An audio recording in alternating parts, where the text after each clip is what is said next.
ولا تطع الكافرين والمنافقين إن الله كان عليما حكيما واتبع ما يوحى إليك من ربك إن الله كان بما تعملون خبيرا وتوكل على الله وكفى بالله وكيلا۔ سورۃ الاحزاب 21ویں پارے سے شروع ہوتی ہے اور 22ویں پارے میں ختم ہوتی ہے۔ یہ مدنی سورت ہے، ہجرت کے بعد نازل ہوئی۔ اس سورت کے اندر شرعی احکام میں سے پردے کا مسئلہ، رسول اللہ صلی اللہ علیہ وسلم پر درود شریف پڑھنے کا مسئلہ، کھانے ولیمہ کے آداب کا مسئلہ، تبنی کا مسئلہ، زہار کا مسئلہ، اور سورت کے اندر 2 غزوات کا بیان ہے، غزوہ احزاب اور غزوہ بنی قریظہ۔ سورت کا نام احزاب ہے، احزاب کا معنی لشکر، چونکہ اس کے اندر اس جنگ کا بیان ہے جس میں کفار کے لشکر چاروں طرف سے مدینہ پر حملہ آور ہوئے، اس لیے سورت کا نام الاحزاب ہے۔ سورت کے شروع میں اللہ تبارک و تعالیٰ نے اپنے نبی کریم صلی اللہ علیہ وسلم کو تقوی کا حکم دیا۔ یا ایھا النبی، اے نبی، اتق اللہ، اللہ سے ڈرو، ولا تطع الکافرین والمنافقین، اور کافروں منافقوں کی اطاعت نہ کرو، ان اللہ کان علیما حکیما، بے شک اللہ جاننے والے حکمت والے ہیں۔ واتبع ما یوحی الیک من ربک، پیروی کرو اس چیز کی جو وحی کی گئی آپ کی طرف آپ کے رب کی طرف سے۔ ان اللہ کان بما تعملون خبیرا، بے شک اللہ تبارک و تعالیٰ جو تم عمل کرتے ہو اس سے خبردار ہیں۔ وتوکل علی اللہ، اور اللہ پر بھروسہ کرو۔ وکفیٰ باللہ وکیلا، اور کافی ہے اللہ کارساز، کام بنانے والا۔ اللہ کا نبی تو پہلے ہی اللہ سے ڈرتا ہے، تو پھر اللہ فرماتے ہیں نبی اللہ سے ڈر، کیا مطلب ہے؟ یعنی ہمیشگی اختیار کر۔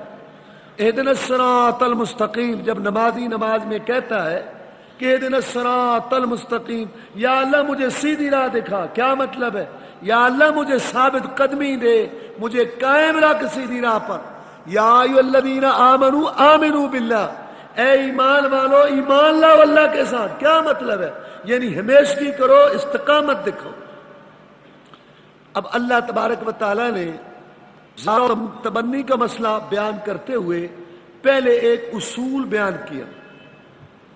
وہ اصول یہ ہے کہ ما جعل اللہ لرجل من قلبین فی جوفہ، اللہ تعالیٰ نے کسی آدمی کے دل میں، کسی آدمی کے پیٹ میں 2 دل نہیں بنائے۔ کسی آدمی کے 2 دل نہیں ہوتے، جیسے کسی آدمی کے 2 دل نہیں ہوتے، ایسے کسی آدمی کی 2 مائیں نہیں ہوتی۔ لہذا جو آدمی غصے میں آ کر کسی وجہ سے اپنی بیوی کو کہہ دیتا ہے انت علیہ کدار امی، تو مجھ پر میری ماں کی طرح ہے، وہ ماں نہیں بن جاتی، کیونکہ ماں انسان کی ایک ہی ہوتی ہے، 2 نہیں ہوتی۔ یہ منکر بات ہے، جھوٹ بات ہے، غلط بات ہے۔ جو بیوی کو ماں کہہ رہا ہے یہ غلط بات ہے، یہ ماں نہیں بن جاتی۔ جاہلی زمانہ میں یہ دستور تھا، یہ ان کا نظریہ تھا کہ جب کوئی آدمی اپنی بیوی کو کہہ دے انت علیہ کدار امی، تو مجھ پر میری ماں کی پشت کی طرح ہے، اور اس کو وہ طلاق سمجھتے تھے، اور یہ بات غلط تھی کیونکہ یہ طلاق نہیں تھی۔ لہذا اللہ نے اس بات کو ختم کیا، کہا کہ جیسے ایک آدمی کے دل میں، پیٹ میں 2 دل نہیں ہو سکتے، ایسے کسی کی 2 مائیں نہیں ہو سکتی۔ لہذا اگر کوئی آدمی غصے میں آ کے یا کسی وجہ سے اپنی بیوی کو ماں کی طرح کہہ دے، مشابہت دے دے، تو وہ ماں نہیں بن جاتی، کیونکہ ماں تو ایک ہی ہوتی ہے۔ وما جعل ازواجکم اللائي تظاہرون منہن امہاتکم، نہیں بنایا اللہ نے تمہاری ان بیویوں کو جن سے تم زہار کرتے ہو تمہاری مائیں۔ اسی طرح جاہلی زمانہ میں ایک اور بات تھی، منہ بولے بیٹے کو حقیقی بیٹا سمجھتے تھے۔ جیسے حقیقی بیٹے کی بیوی سے نکاح منع، حقیقی بیٹا بیوی کو طلاق دے دے یا وہ فوت ہو جائے، اس کی بیوی سے نکاح حرام ہے، یعنی بہو سے نکاح ہمیشہ ہمیشہ کے لیے حرام ہے۔ جاہلی زمانہ میں منہ بولا بیٹا جس کو اس کو بالکل حقیقی بیٹے کا حکم دیتے اور اس کی بیوی سے نکاح حرام سمجھتے، اگر وہ فوت ہو جاتا یا طلاق دیتا، یہ بھی بات غلط تھی۔ تو اللہ تعالیٰ نے فرمایا کہ جیسا ایک آدمی کے پیٹ میں دو دل نہیں ہو سکتے، اسی طرح سگے بھی تمہارے بیٹے ہوں اور منہ بولے بھی بیٹے ہوں، یہ باتیں دو نہیں ہو سکتی۔ بیٹا وہی ہوتا ہے جو اصل میں حقیقی بیٹا ہو، منہ بولا بیٹا بیٹا حقیقی بیٹے کا حکم نہیں لیتا اور اس کا حکم نہیں رکھتا۔ اللہ نے اس بات کو بھی جو ہے ختم کیا اور اس کا رد کیا، اور اس کا رد کیا جناب محمد الرسول اللہ صلی اللہ علیہ وسلم کی ذات پر اس کا رد کیا۔ اور اللہ تعالیٰ نے فرمایا وما جعل ادعیاکم ابناکم، اللہ نے نہیں بنایا تمہارے منہ بولے بیٹوں کو تمہارے بیٹے، ذالکم قولکم، یہ تو بات ہے تمہارے منہ سے، ادعوہم لآبائہم، ان کو ان کے باپوں کی طرف نسبت کر کے پکارو، وہ اقسط عند اللہ، یہ زیادہ انصاف والی بات ہے اللہ کے ہاں۔ اگر یہ تم ان کو نہیں جانتے کہ ان کے باپ کون ہیں، فاخوانکم فی الدین و موالیکم، تو وہ تمہارے بھائی ہیں اور تمہارے موالی ہیں، دوست ہیں دینی۔ ولیس علیکم جناح فیما اخطأتم بہ، جو پہلے غلطی ہو گئی، پہلے بات گزر گئی، اس میں کوئی گناہ نہیں، ولیکن ما تعمدت قلوبکم، لیکن جو تم جان بوجھ کے اب کرو گے اس میں گناہ ہے۔ وکان اللہ غفور الرحیم، پہلی باتیں اللہ تعالیٰ نے معاف کر دی۔ زید بن حارثہ یہ غلام تھا، بکتے بکتے مکہ میں آ گیا ورقہ بن نوفل کے پاس۔ ورقہ بن نوفل نے ختیجہ کو دے دیا۔ جب رسول اللہ صلی اللہ علیہ وسلم کی شادی حضرت ختیجہ سے ہوئی تو حضرت ختیجہ رضی اللہ تعالی عنہا نے زید کو رسول اللہ کی خدمت میں وقف کر دیا۔ آپ نے اس کو اتنا پیار دیا، اتنی محبت دی کہ لوگ کہنے لگے زید بن محمد، زید محمد کا بیٹا صلی اللہ علیہ وسلم۔ تو جب یہ آیت آئی تو آپ نے فرمایا تیرے باپ کا نام کیا ہے؟ اس نے کہا حارثہ۔ تو آپ نے فرمایا تو زید بن حارثہ ہے، تو ہمارا بھائی ہے اور تو ہمارا بھائی ہے دین کے اندر۔ اس زید کی رسول اللہ صلی اللہ علیہ وسلم نے شادی کرنا چاہیے۔ اپنی پھوپھی کی لڑکی زینب کو پیغام بھیجا زید سے شادی کے لیے۔ پہلے تو وہ نہ سمجھ سکے، انہوں نے سمجھا شاید اپنے لیے رشتہ مانگ رہے ہیں، بڑی خوشی کا اظہار کیا اور وہ راضی ہو گئے۔ لیکن جب ان کو پتہ چلا کہ زید کے لیے، زید پردیسی ہے، مسافر ہے، غلام ہے اور بے یار و مددگار ہے، اس کا یہاں گھر نہیں ہے، تو انہوں نے پس و پیش کیا۔ اللہ نے یہ آیت اتار دی وما كان لمؤمن ولا مؤمنة اذا قضى الله ورسوله امرا ان يكون لهم الخيرة من امرهم من يعص الله ورسوله فقد ضل ضلالا مبينا۔ کسی مومن مرد کے لیے، کسی مومنہ عورت کے لیے یہ بات زیب نہیں دیتی اللہ رسول فیصلہ کر دیں، پھر اس کا کوئی اختیار ہو، کوئی رائے ہو، کوئی قیاس ہو، کوئی سوچ ہو، اور جو کوئی اللہ رسول کی مخالفت کرے گا پس تحقیق وہ گمراہ ہوا، دور کی گمراہی۔ پھر وہ تیار ہو گئی، ان کے گھر والے تیار ہو گئے کہ ٹھیک ہے اب شادی ہو گئی۔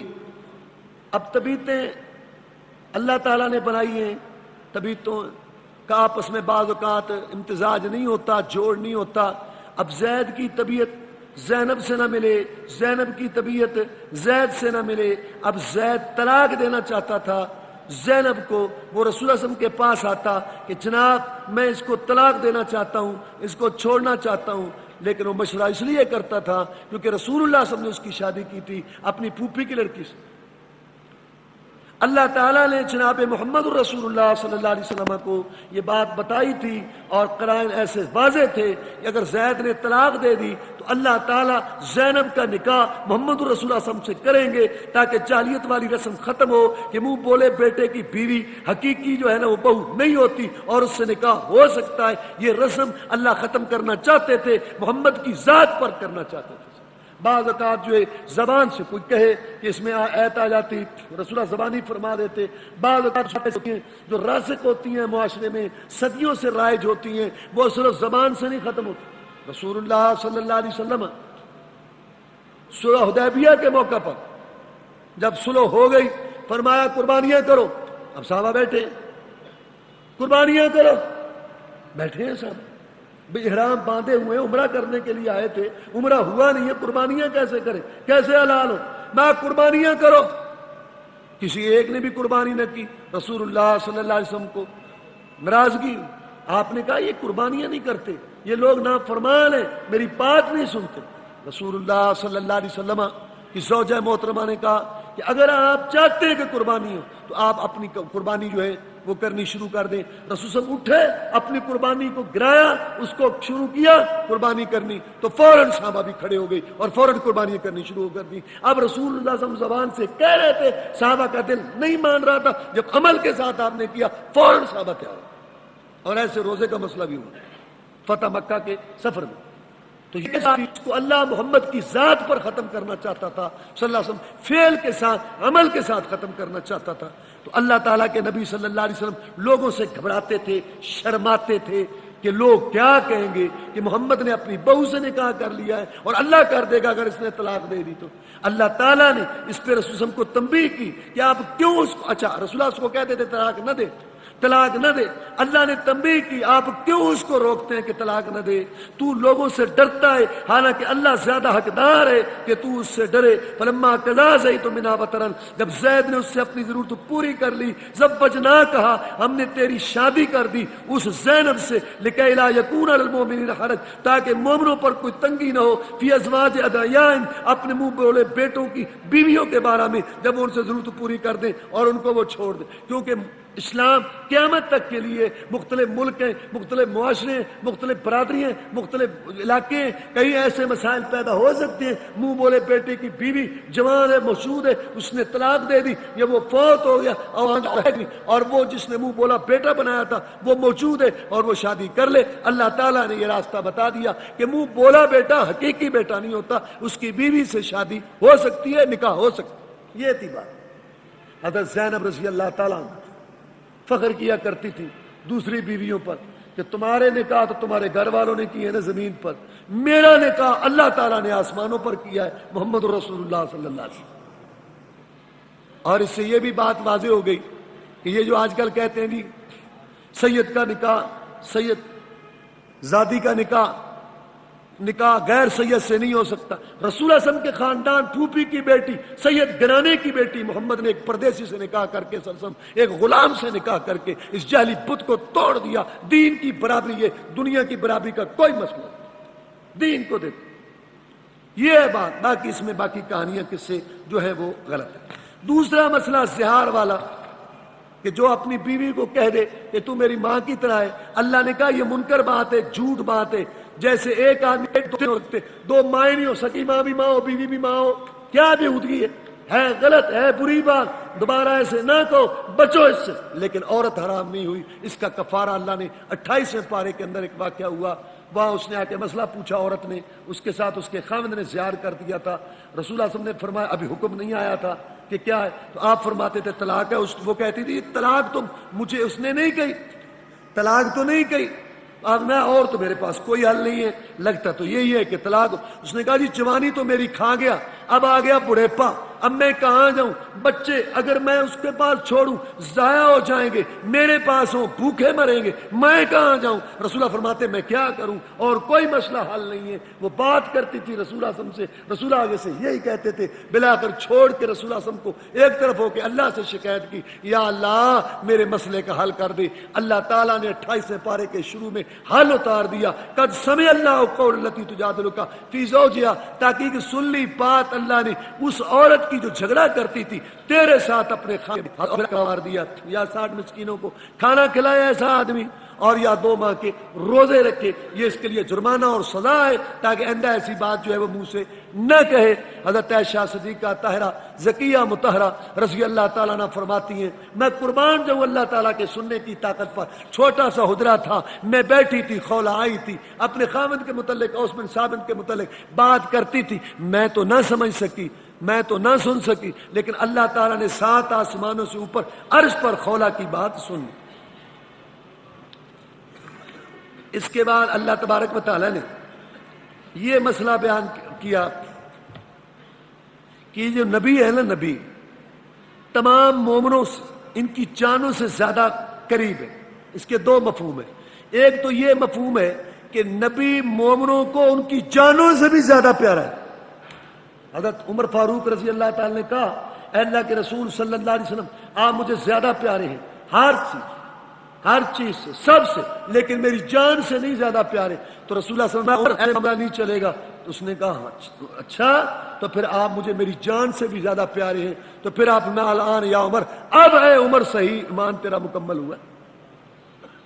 رسول اللہ صلی اللہ علیہ وسلم نے فرمایا، اس اللہ کی قسم ہے جس کے ہاتھ میں محمد کی جان ہے صلی اللہ علیہ وسلم، تم میں سے کوئی آدمی مومن نہیں ہو سکتا حتی اکون احب الیہ من والدہ وولدہ والناس اجمعین، جب تک میں اس کو اس کے ماں باپ، اولاد اور تمام لوگوں سے زیادہ پیارا نہ ہو جاؤں۔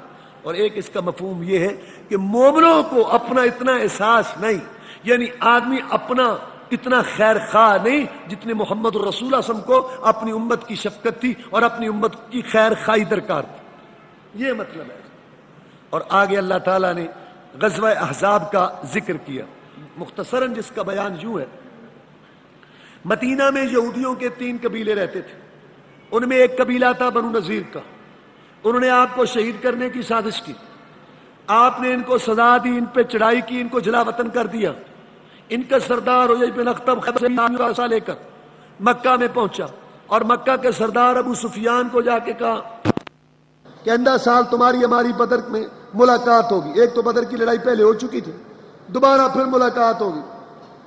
محمد کریم صلی اللہ علیہ وسلم نے تیرا چیلنج قبول کیا تھا، ہاں قبول کیا تھا، اگرچہ وہ زخمی تھا، 70 صحابہ اس کے شہید تھے، 70 زخمی تھے، لیکن اس نے کہا تھا کہ اگر تو شرک کفر کا جھنڈا اٹھا کے آئے گا تو میں بھی اپنے میدان میں بدر میں جھنڈے گاڑ کے بیٹھا ہے اپنے مجاہدین لے کے ساتھ۔ پیغام ملا تھا؟ ہاں ملا تھا۔ تو پھر تو گیا تھا؟ نہیں۔ کیوں؟ بس غلطی ہو گئی، ہاں تیری بے عزتی ہو گئی، قریش کی غیرت خاک میں مل گئی، تیری جرأت شجاعت کو بٹا لگ گیا، داغ لگ گیا، اٹھ، تیرے اور میرے درد مشترک ہے، تو نے بھی بدلے لینے ہیں محمد سے صلی اللہ علیہ وسلم، میں نے بھی بدلے لینے ہیں، اٹھ اور ادھر سے تو لشکر تیار کر کے آ مدینہ پر، اور سن فدق کا یہودی، خیبر کا یہودی، باد القرا کا یہودی، تیمہ کا یہودی، میں سب سے ساز باز کر کے آیا ہوں، ادھر سے یہ آئیں گے اور ادھر سے مشرق سے قبائل بنو اسد غطفان لے کے ماد اللہ اس کی اینٹ سے اینٹ بجا دی، ادھر سے تو آ۔ ابو سفیان نے کہا بالکل ٹھیک ہے، پکے قول قرار عہد و پیمان ہوئے اور چاروں طرف سے لشکر چل پڑے مدینہ پر حملہ کرنے کا۔ رسول اللہ سب کو پتہ چلا، آپ نے اپنے ساتھیوں کے ساتھ مشورہ کیا اور طے ہوا کہ خندق کھودی جائے۔ پتھریلی زمین تھی، 10 آدمیوں کے حصہ میں 40 ہاتھ علاقہ آیا، زمین آئے کھدائی کے لیے۔ اب پتھریلی زمین تھی، وسائل کی کمی تھی، کھانے پینے کا سامان نہیں تھا، آدھی کھجور کھا رہے تھے صحابہ، پیٹ پہ پتھر باندھے ہوئے تھے، محاصرے میں تھے، گھراؤ میں تھے، پریشانیوں میں تھے، بیوی بچے سب کے قلعے کے اندر وہاں جو ہے محفوظ کر دیے گئے تھے۔ اس کے باوجود کہ یہ تنگی تھی، یہ محاصرے تھے، یہ پریشانیاں تھیں، یہودی چڑھے ہوئے تھے، عیسائی آ رہے تھے، بت پرست آ رہے تھے، لیکن قربان جائیں اہل ایمان پر، محمد کے ساتھیوں پر صلی اللہ علیہ وسلم، پتھریلی زمین کھودتے تھے اور کہتے تھے نحن الذین بایعوا محمدا علی الجہاد ما بقینا ابدا۔ اپ ٹو ڈیٹ اسلحہ رکھنے والوں، ہمارا گراؤ کرنے والوں، محاصرے کرنے والوں، ہم پہ چڑھائی کرنے والوں، اتنا اسلحہ لانے والوں اور ہمارے کرنے والوں، ہم تم سے گھبرانے والے نہیں ہیں، ہم تم سے دبنے والے نہیں ہیں، ہم نے بھی بیعت کی ہوئی ہے جہاد کی، جب تک ہمارے جسم میں جان ہے اور جب تک ہم دنیا میں موجود ہیں ہم تمہارا کچومر نکالتے رہیں گے، تم سے ٹکراتے رہیں گے اور تمہارا مقابلہ کرتے رہیں گے۔ رسول اللہ جب دیکھتے تو آپ خوش ہوتے اور فرماتے اللہم لا عیش الا عیش الاخرہ فاغفر الانصار والمہاجرہ، یا اللہ دنیا کی زندگی تو کوئی زندگی نہیں ہے، اصل زندگی تو آخرت کی زندگی ہے، ان کی دنیا تو نہیں بنی، یا اللہ تو ان کی آخرت بنا دے، مہاجرین کو بھی بخش دے، میرے انصار کو بھی بخش دے۔ دعائیں کرتے تھے رسول اللہ صلی اللہ علیہ وسلم۔ آپ کو بتایا گیا کہ جناب ایک پتھر نہیں ٹوٹ رہا، آپ نے فرمایا کدال مجھے دو، آپ نے پتھر پہ ضرب لگائی، پتھر ٹوٹا، وہاں سے چنگاری نکلی، محمد مسکرا پڑے صلی اللہ علیہ وسلم۔ عرض کیا گیا آپ کیوں مسکرائے؟ میں روم سنائے جناب، سنائے سپر طاقت ہے، بڑا دبدبا ہے، بڑا روب ہے، بڑا لشکر ہے، بڑی فوج ہے، بڑا اسلحہ ہے، بڑی تیاری ہے۔ فرمایا میرے اللہ نے خوشخبری دی ہے، میرے اللہ نے مجھے خوشخبری دی ہے، اس روشنی روم لات مجھے دکھا کے کہ روم فتح ہوگا، کیسا ٹوٹے گا، سپر طاقت تیس نیس ہوگی، میری امت وہاں غلبہ پائے گی، جہاد کے تان جرت و شجاعتوں قربانیوں کی وجہ سے روم ٹوٹے گا اور میری امت اس کی فاتح بنے گی اور ان کے محلات پہ غلبہ پائے گی۔ دوسری ضرب پہ آپ نے فرمایا ایران ٹوٹے گا، سپر طاقت ٹوٹے گی اور وہ تہس نہس ہوگا اور اس کے معاملات پر میری امت غلبہ پائے گی، بیت الابیض اس وقت کا وائٹ ہاؤس یہ تہس نہس ہوگا، طاغوتوں کا یہ مرکز ختم ہوگا اور میری امت غالب آئے گی۔ انہوں نے کہا بالکل ٹھیک ہے۔ کسی ایک کے ذہن میں بھی یہ بات نہ آئی، اتنی تنگی ہے، کھانے پینے کا سامان نہیں ہے، وسائل نہیں ہے، گھراؤ میں ہے، معاشرے میں پریشانی میں، ہر طرف سے گھراؤ میں، پیشاب پخانہ کے لیے تو جا نہیں سکتے، اور یہ ہمیں وعدے دیتا ہے روم اور ایران کے۔ انہوں نے کہا جو فرمایا سچ فرمایا، جو فرمایا حق فرمایا، ہم غلبہ پائیں گے، روم ٹوٹے گا، ایران ٹوٹے گا، سپر طاقتیں تہس نہس ہوں گی، ہم دنیا پہ غالب آئیں گے، جغرافیے بدلیں گے، ملک ملیں گے، علاقے ملیں گے، جہاد جیتے گا، مجاہدین کا پلڑا بھاری ہوگا۔ ہم مانتے ہیں اس کو، حالانکہ آدھی آدھی کھجور رہے تھے اور پیٹ پہ پتھر باندھے۔ اس کا مطلب یہ مجاہد کو اللہ پر بھروسہ ہوتا ہے، مجاہد کو بصیرت ہوتی ہے، مجاہد کو اللہ تبارک و تعالیٰ پر یقین ہوتا ہے، اللہ ہو، اپنے بگانے مخالف ہو، اندر اور باہر سے دشمن ہو، لیکن مجاہد کو یقین ہوتا ہے کہ آخر جہاد جیتے گا، آخر غلامی کی زنجیریں کٹیں گی، آخر آزادیاں ملیں گی، آخر غنڈہ گردی ختم ہوگی، آخر طاغوتوں کی اجارہ ٹوٹے گی اور اہل اسلام غالب آئیں گے۔ مجاہد کو یقین ہوتا، ان کو یقین تھا کہ جس طرح بھی ہے لیکن یہ مسئلہ ہوگا، اور یہ حضرت عمر کے دور میں ہوا، حضرت عمر فاروق رضی اللہ عنہ کے دور میں روم ٹوٹا، ایران ٹوٹا، کیسر و کسرا ختم ہوئے، سپر طاقتیں تہس نہس ہوئی اور محمد کریم صلی اللہ علیہ وسلم کی امت ان کے محلات پر غالب آئی۔ عمر پھر اس سے یہ بھی بات معلوم ہوئی، اگر اس وقت کا طاغوت ٹوٹا تھا، اس وقت کا یہودی جو ہے وہ تہس نہس ہوا تھا، اس وقت کا بت پرست اس نے شکست کھائی تھی، اس وقت کا مشرک گرا تھا، تو اس جہاد سے، قتال سے، میدان سجانے سے، قربانیوں سے،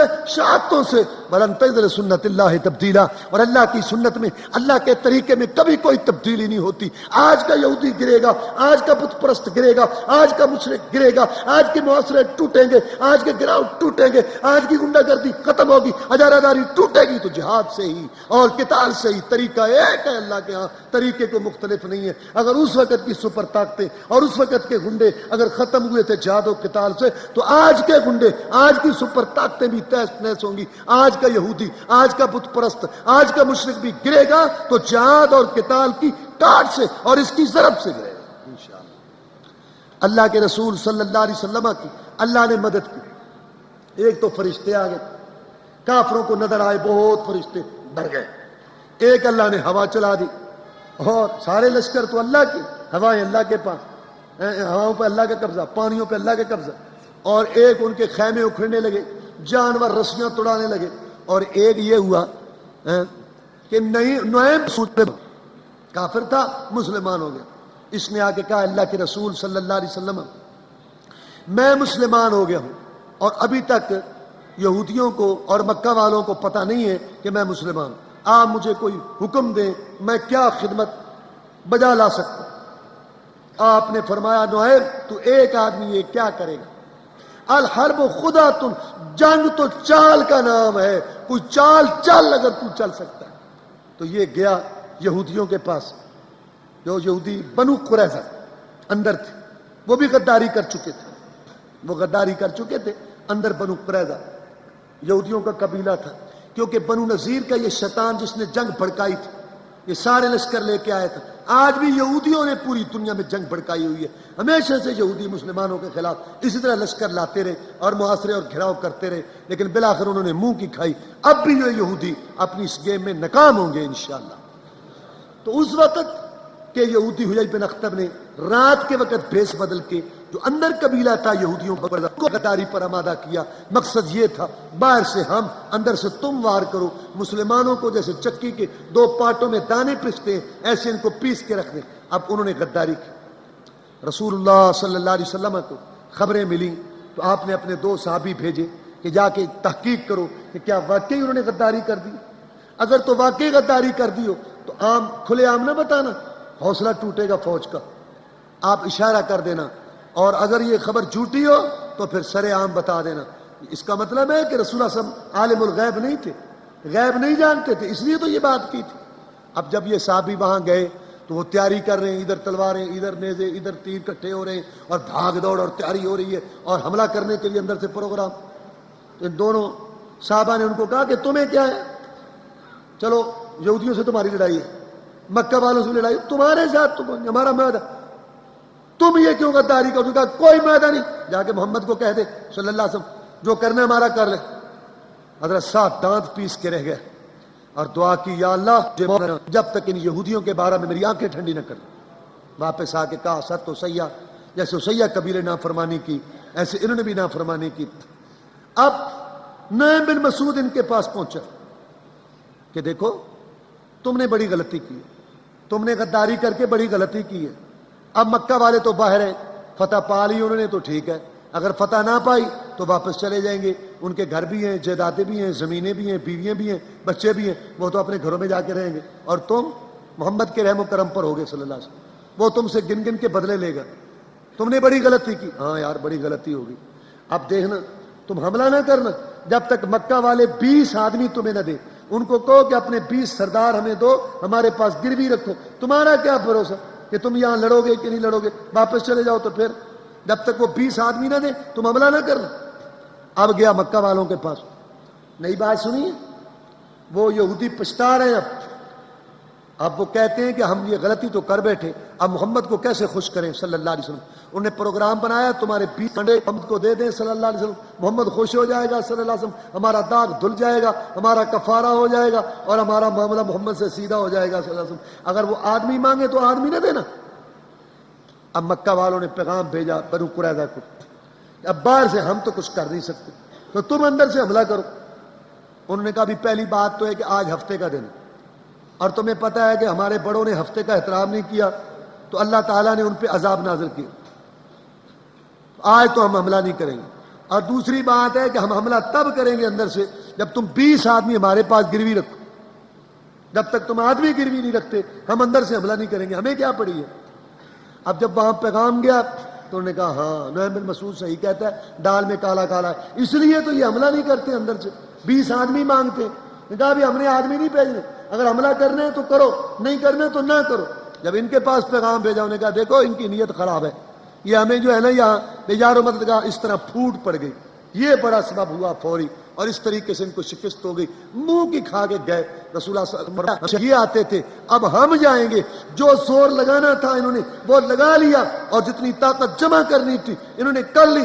آج بھی اللہ کی قسم ہے عالمی گنڈے 105 ملک اکٹھے کر کے، فوجیں اکٹھے کر کے، بارود برسا کے، فضاؤں پہ قبضہ کر کے، خشکیوں میں قبضہ کر کے، تریوں میں قبضہ کر کے، مسلمان قرآنوں کو ساتھ ملا کے، گراؤں محاصرے کر کے، گرفتاریاں کر کے، اور جزائر کیوبا جو ہے وہ قید خانے عقوبت خانے آباد کر کے سارے پاپڑ بیل لیے، لیکن 3 سال سے ماتھا رگڑ رہا ہے، سر پیٹ رہا ہے کہ میں جہاد کو ختم نہیں کر سکا، مجاہدین کا راستہ بند نہیں کر سکا۔ یہ دن بدن بڑھتے جا رہے ہیں اور ماج ایک سے ایک نیا کھلتا جا رہا ہے۔ اللہ کی قسم یہ ان کی آخری چال ہے، یہ آخری زور لگا رہے ہیں، اس کے بعد انشاءاللہ امت مسلمہ کے دن پھریں گے، دنیا کے جغرافیے تبدیل ہوں گے، ملکوں کے نقشے بدلیں گے، امت مسلمہ کو غلبہ ہوگا، اور یہ وقت آج کا یہودی اور آج کا مشرک بھی اسی طرح ذلیل ہوگا جیسے اس وقت وہ ذلیل ہوئے تھے، جیسے اس وقت کے فرعونوں نے طاغوتوں نے شکست کھائی، آپ بھی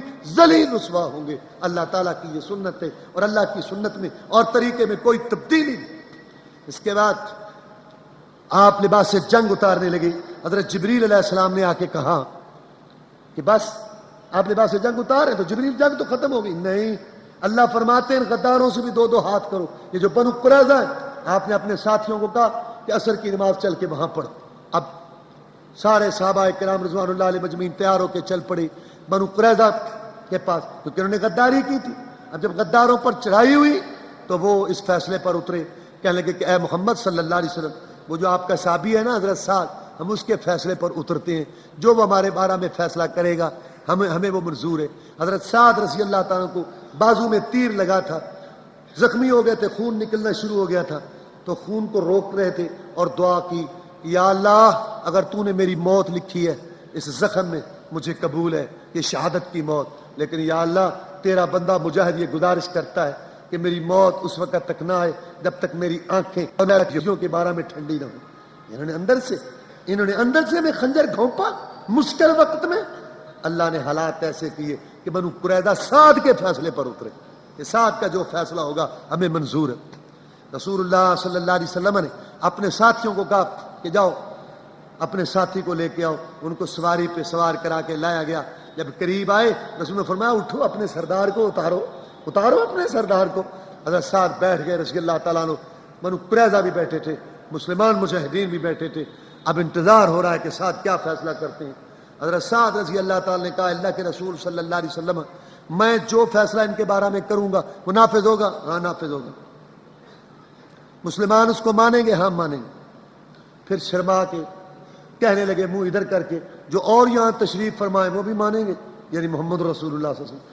آپ مسکرا پڑے, فرمایا ہاں. تو آپ نے حضرت سعد نے فیصلہ کیا رضی اللہ تعالیٰ عنہ اللہ کے رسول صلی اللہ علیہ وسلم ان میں سے جو لڑنے کے قابل ہیں ان کو قتل کر دیا جائے اور ان کی بیویوں اور بچوں کو قید کر دیا جائے اور قید میں کر دیا جائے. یہ فیصلہ بہت اٹل تھا اور صحیح تھا ان غداروں کے بارے میں. غداروں کی سزا یہی ہے. اب لوگ سکتے میں آ گئے. رسول اللہ بڑے خوش ہوئے, فرمایا لقد حکمت بحکم الملک, تو نے تو بادشاہوں والا فیصلہ کیا. اور ایک روایت میں کہ تیرا فیصلہ تو وہ ہے جو عرش کے رب کا فیصلہ تھا. رسول اللہ صلی اللہ علیہ وسلم نے پھر حکم دیا, خنقیں کھودی گئیں اور 10 آدمی پکار کے ان یہودیوں اور غداروں کو قتل کر کے جو ہے وہاں ختم کر دیا. اللہ تعالیٰ نے یہ جو ہے فتح اور غلبہ دیا ان دشمنوں پر, اندرونی بیرونی دشمنوں پر. اللہ نے اس کا تذکرہ کیا, یا ایھا الذین آمنوا اذکروا نعمت اللہ علیکم, اے ایمان والو اللہ کی نعمت کو یاد کرو. اذ جاءتکم جنود, جب تمہارے پاس لشکر آ گئے تھے, فارسلنا علیہم ریحا, ہم نے ہوا بھیجی تھی ان پہ, وجنودا, اور لشکر بھیجے تھے, لم تروا, جن کو تم نہیں دیکھ رہے تھے, وکان اللہ بما تعملون بصیرا, اور اللہ تمہارے اعمال کو دیکھنے والے ہیں. اس جاؤکم, جب آئے تھے تمہارے پاس, من فوقکم, اوپر کی طرف سے, من اسفل منکم, اور نیچے کی طرف سے, یعنی مغرب کی طرف سے اور مشرق کی طرف سے, بزاغت الابصار, جب آنکھیں پتھرا گئی تھیں خوف کی وجہ سے, بلغت القلوب, اور دل اچھل کے حلق کو آ گئے تھے, وتظنون باللہ الظنون, اور تم گمان کرنے لگ گئے تھے عجیب ہنالک ابتلی المؤمنون وزلزلوا زلزالا شدیدا, اور یہاں جو ہے وہ مومن آزمائے گئے اور ہلا کے رکھ دیے گئے. اور منافق اور جن کے دلوں میں بیماری تھی وہ کہنے لگے لو جی, کہتے تھے جی کہ اللہ تعالیٰ مدد کریں گے, کہاں ہے مدد, اوپر آ گئے کافر, اب کیا کریں گے, محاصرہ ہو گیا, گھرا ہو گیا, اب تو نہیں بچ سکتے, اب تو موت ہے. یہ منافق, جیسے آج کا امریکہ کا ڈر, نمائشتوں کا ڈر. مجاہد اللہ کے بندے کہیں بھی ہیں ان کو کوئی ڈر نہیں ہے, اور جو توپوں والے, ٹینکوں والے, فوجوں والے وہ ڈر رہے ہیں, کانپ رہے ہیں, ان کے ایک فون پر پیشاب کر رہے ہیں. لیکن اللہ کے آزاد بندے جو آزاد ماؤں کے پیٹوں سے آزاد پیدا ہوئے ان کو کوئی ڈر نہیں. منافقین کا کردار اللہ نے یہاں واضح کیا. اللہ فرماتے ہیں کہ تو اگر تم جنگ سے بھاگ بھی گئے, موت سے, قتل سے, تو تمہیں کوئی فائدہ نہیں ہوگا. پیچھے کتنی دیر تم رہو گے, اور اللہ اگر تمہیں پکڑنا چاہے تو تمہیں کوئی چھڑا نہیں سکتا. آگے اللہ نے فرمایا لقد کان لکم فی رسول اللہ اسوۃ حسنہ, مومنو تمہارے لیے بہترین نمونہ محمد کی ذات میں ہے صلی اللہ علیہ وسلم.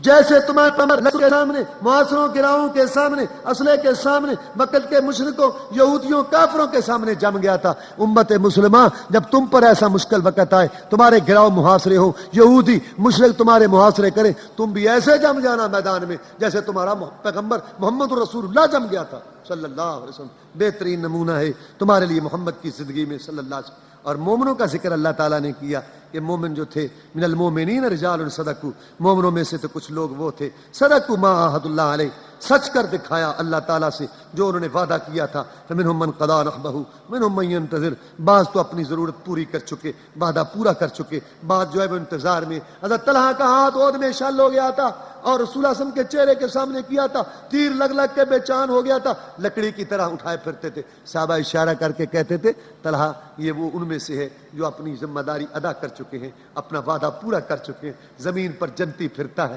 اپنا وعدہ پورا کر کے. انس بن نضر جس کے جسم پر 80 سے زیادہ زخم آئے تھے, حضرت انس کہتے ہیں کہ ہم یہ کہتے تھے یہ جو قرآن کی ہے مرد ہیں سچے کر دکھائے انہوں نے اللہ سے کیے وعدے. میرا چچا انس بن نضر بھی ان میں سے تھے. اور اللہ نے بنو قریظہ کا ذکر کیا کہ یہ جو تھے وَأَنزَلَ الَّذِينَ ظَاهَرُوهُم مِنْ أَهْلِ الْكِتَابِ مِنْ صَيَاصِيهِمْ, اللہ نے ان کے دلوں میں روب ڈال دیا اور ان کو قلعوں سے اتارا. حالانکہ لڑنا چاہتے لڑ سکتے تھے, ان کے پاس مال وسائل موجود تھے, لیکن اللہ نے ان کے دلوں میں روب ڈال دیا. ایک گروہ کو تم قتل کر رہے تھے اور ایک گروہ کو تم قیدی بنا رہے تھے. وَأَوْرَثَكُمْ أَرْضَهُمْ وَدِيَارَهُمْ, اللہ نے تمہیں وارث بنا دیا ان کی زمینوں کا, ان کے گھروں کا, مال اور ان کے مالوں کا. وَأَرْضًا, اور ایسی زمینیں بھی اللہ تمہیں دے گا یہودیوں کی, کافروں کی, لم تطئوها, جو ابھی تک تم ان کے مالک نہیں بنے, یہ قیامت تک کے لیے وعدہ ہے اللہ کا مسلمانوں کے ساتھ کہ اگر جہاد میں قتال میں کھڑے ہوگے، جرت شجاعت دکھاؤ گے، غیرت و اہمیت کا مظاہرہ کرو گے، میں تمہیں یہودیوں کافروں کی زمینیں اور علاقے اسی طرح دیتا رہوں گا۔ اور اللہ نے دیے، ملکوں کے ملک دیے۔ اللہ کے رسول صلی اللہ علیہ وسلم کے پاس آپ کی بیویاں ایک دن اکٹھی ہوئیں، آ کے کہنے لگیں کہ اب کچھ فتوحات ہو گئی ہیں، کچھ حالاتیں ہو گئی، تمہارے لیے کچھ زینت کا انتظام ہو جائے، زیورات وغیرہ کا، کچھ ٹھاٹ باٹ کچھ پہننے کے لیے۔ یہ کسرا اور کیسر کی بیٹیاں اور بیویاں پہنتی ہیں اور ہمارے پاس کچھ نہیں ہے، کچھ زینت وغیرہ ہو جائے۔ عام لحاظ سے یہ کوئی بری بات نہیں ہے کہ خاوند کے حالات اچھے ہوں تو بیوی مطالبہ کرے یا کہے کہ جناب کچھ خوشحالی کا رنگ ہم پہ بھی آنا چاہیے، کچھ ہمیں بھی زیورات وغیرہ، کچھ زینت۔ لیکن رسول اللہ صلی اللہ علیہ وسلم کا گھرانہ چونکہ مثالی گھرانہ تھا، آپ کی بیویوں کا یہ سوال آپ کو پسند نہیں آیا تو آپ نے قسم اٹھا لی، 1 ماہ میں تمہارے قریب نہیں آؤں گا۔ اس کو ایلا کہتے ہیں۔ اللہ تعالیٰ نے جو قرآن مجید کے اندر بیوی کو سمجھانے اور اس کو راہ راست پر لانے کے لیے جو طریقے رکھے ہیں، ان میں سے ایک طریقہ یہ ہے کہ خاوند عورت کے ساتھ جو ہے نا بائیکاٹ کرے، قسم اٹھا لے کہ میں تیرے قریب نہیں آؤں گا، رہے اسی گھر کے اندر، وہیں رہ کے جو ہے اس سے بائیکاٹ رکھے، اور اس کی زیادہ زیادہ مدت 4 ماہ ہے، اس سے کم جتنی بھی وہ کرے۔ تو رسول اللہ صلی اللہ علیہ وسلم نے 1 ماہ کے لیے ایلا کر لی۔ خبر مشہور ہو گئی کہ رسول اللہ صلی اللہ علیہ وسلم نے بیویوں کو طلاق دے دی۔ حضرت عمر بڑے گھبرائے کیونکہ حضرت عمر کی بیوی رسول اللہ صلی اللہ علیہ وسلم کی صفیہ، چنانچہ حضرت عمر رضی اللہ تعالیٰ عنہ خبر گیری کرنے کے لیے آئے کہ کیا یہ خبر سچی ہے یا جھوٹی ہے۔ رسول اللہ صلی اللہ علیہ وسلم ایک بالا خانے میں موجود تھے، راستے میں بلال بیٹھے تھے سیڑھی پر بطور دربان کے۔ رسول اللہ صلی اللہ علیہ وسلم کو ملنا چاہتے تھے حضرت عمر فاروق رضی اللہ تعالیٰ عنہ۔ حضرت بلال کو کہا کہ اے بلال رضی اللہ تعالیٰ عنہ، رسول اللہ صلی اللہ علیہ وسلم سے میرے لیے اجازت لو۔